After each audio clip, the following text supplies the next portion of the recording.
Ladies and gentlemen, good evening. In politics, nothing happens out of mere coincidence.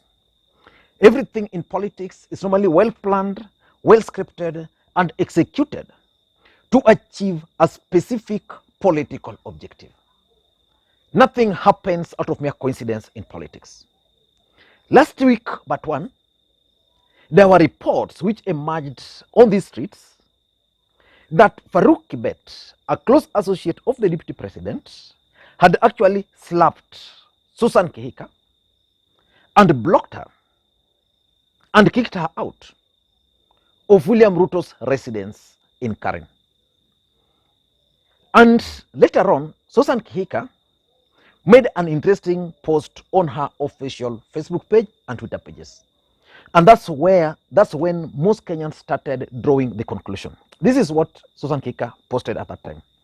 That I have been falsely accused of many things in my political career, but never of being a Jubilee mole in UDA. Ngai haidhuru. It's high octane political season where anything goes. Lakini ni sawa tu, nimewasamehe. And the question which Kenyans were asking, who was this Susan Kihika was forgiving? So Kenyans easily concluded that the person was actually none other than Farouk Kibet. And then the same day, she also made another post just confirming that she's indeed with the William Ruto. You can see this photo because previously Susan Kihika had her billboards. There was no William Ruto's photos accompanying Susan Kihika. And today, Susan Kihika also made another interesting post. This is what she posted. Kaba mwena wagai, my friend Moses Kuria, you are seen very far. Basically, what Susan Kihika is referring to is what Moses Kuria used to tell them long time ago. That Mount Kenya region needed a political party, and then that political party is what they were going to use to negotiate with William Ruto. And even if they were to support William Ruto, they were going to have that party so that in case there's a fallout within the coalition, then Mount Kenya region will remain with their political party. So Moses Kuria insisted on having his own party. Mwangi Kinjuri, because of the same reasons, also insisted on having the same party. During that time, Susan Kihika and the group insisted that Jubilee as a UDA as a political party belonged to the Kikuyu and they were stakeholders, and that they wanted a big national party. So in this video, I want us to try and figure out what has happened to Susan Kihika. Before we do that, for those who are watching this channel for the first time, I want you to take a second or two,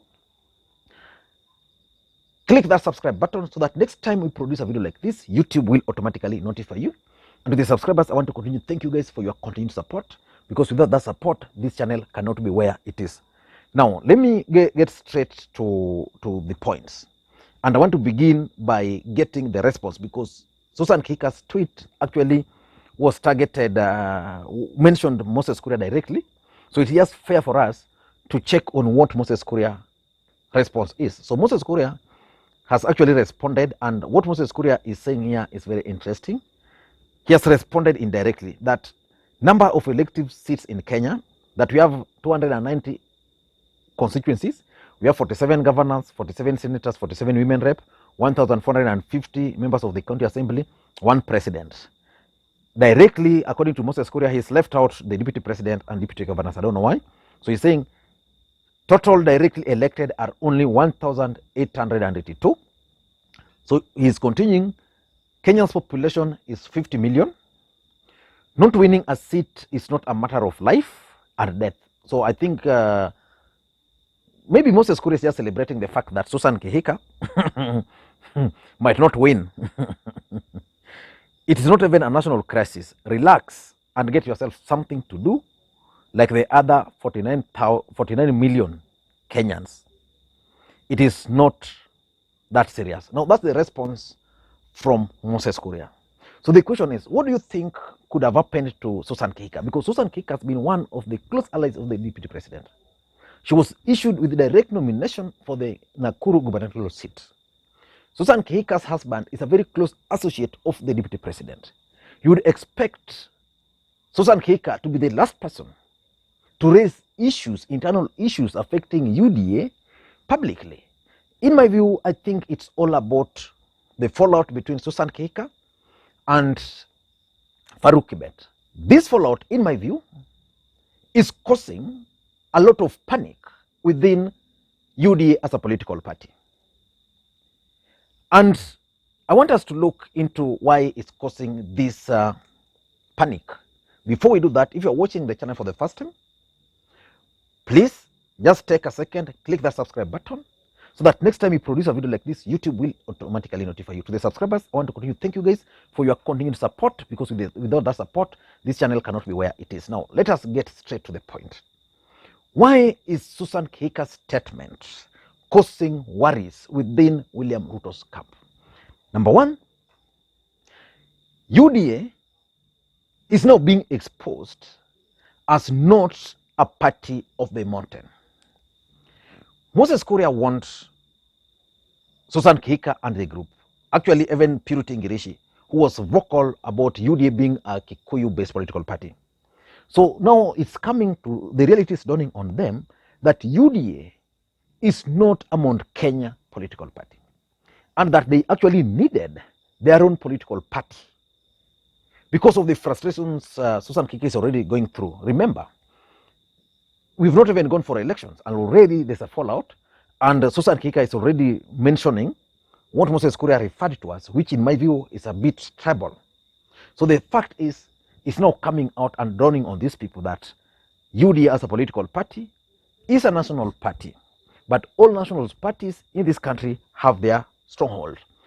UDA as a political party is majorly a Kalenjin political party, and that is the message which is worrying the DP, because remember, the deputy president has been going outside there that UDA is a national party for everybody, accommodating everybody.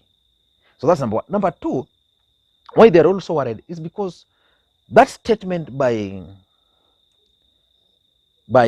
Susan Kihika, remember Purity Ngirishi also stated the same, means that the undecided will be influenced. And if anything, William Ruto needed the support of the undecided, because remember, the deputy president was really controlling the larger Mount Kenya region. Then at some point, most people stopped supporting him and became undecided. So the undecided were waiting to be persuaded. So if you're supporting William Ruto in the hope that Jubilee, UDA was going to be a national party, and now people who are pushing for that national agenda are now regretting the way Susan Kihika is regretting, then what do? You'll say that I'm not joining that party. I'd rather remain with Jubilee, which is a local-based political party. So I think the deputy president and his team must figure out how they're going to deal with the issue, because before we knew, it's likely to explode. And I've been following serious developments within the larger Mount Kenya region. Most people who lost are either going to run as independent candidates or joining other political parties. I've seen the Nyandarua member of parliament, senator, has done that. Several others are also doing the same. So which means these guys are going to persuade the undecided, because initially William Ruto was even against strong political parties emerging from the larger Mount Kenya region. Number three is the fact that this fallout is now public.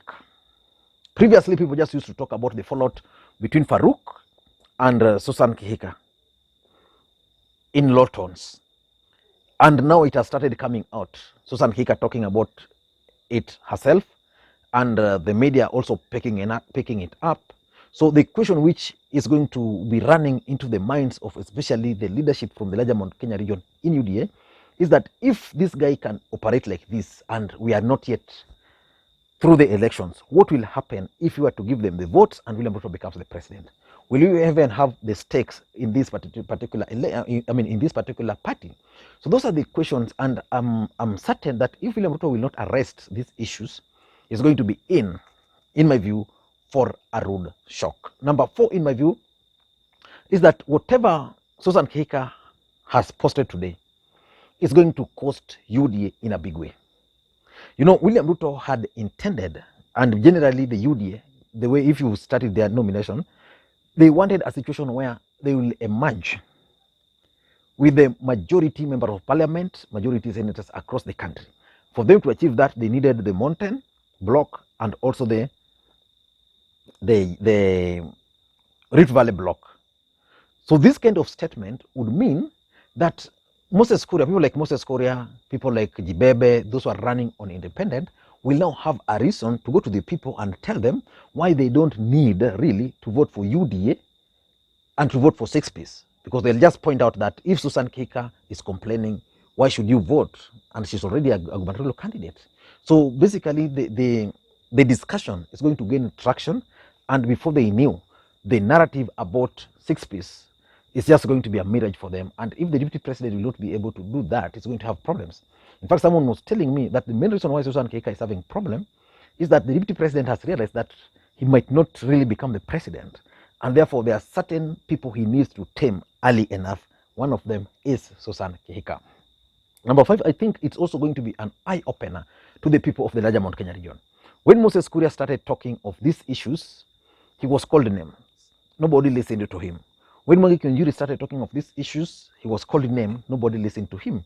So they went there. William Ruto and his brigades went with their UDA, campaigned, and just because of circumstances, they welcomed these guys back. But the truth of the matter is that now the people of the larger Mount Kenya region will now have their eyes opened, especially after the statement by Susan Kihika. And number 6, in my view, is that Jubilee as a political party will now have a campaign agenda. They'll now have a campaign propaganda. President Uhuru Kenyatta is on record as having told the people of the larger Mount Kenya region that they needed a political party which they believe in. They needed a political party which can push for their agenda in parliament. That they needed to have a strong political party which will push for their one man, one vote, one shilling.